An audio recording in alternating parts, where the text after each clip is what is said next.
up close. Garish, scarred, manic, almost like an animal.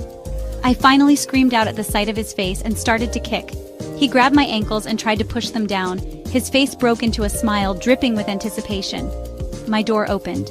My parents, I thought. Only it was my brother. "Joseph!" he cried out. "Joseph, I told you no, not her!" My little brother started to throw things at Joseph, screaming at him to get off me. It distracted Joseph enough that I kicked his jaw and he fell off the bed onto the floor, groaning in pain. My parents ran in immediately. My mom screamed in horror at the grown man laying on the ground, while my dad told her to call the police.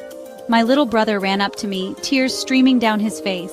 I'm sorry, I told him not you. You aren't bad. He said bad people had to go. Joseph wanted to help. I didn't want him to hurt you too," he said, sobbing into my pajamas.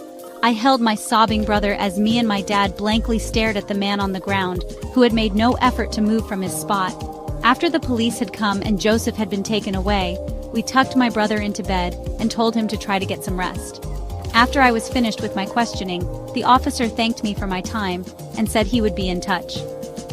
"Do you think he's responsible for the missing boys?"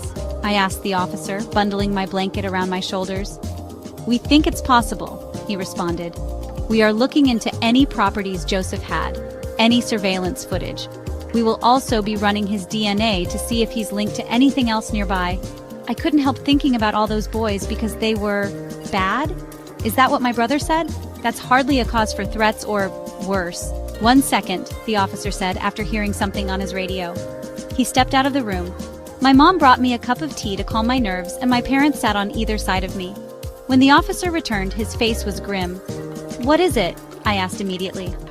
"I don't know how to tell you this." He was holding a small, crumbled-up piece of paper. "But this wasn't a random killer just targeting random kids." "Why would you say that?" my dad asked. "Well, sir, because we think the original target was your daughter. It's been her all this time." When he unfolded the paper, it was a picture of me. From about 2 years ago, with names scribbled on the back with certain ones crossed out. I didn't notice when it first started, but I had interactions with every boy on that list. Some walked home with me once or twice, I sat next to some in church, or they held a door for me. He's been watching me? As I scanned down the list, the last name caught my attention immediately. My eyes widened, and I lost my grip on my mug. I felt it fall and shatter on the floor. My little brother was next. And subscribe to watch more stories like this.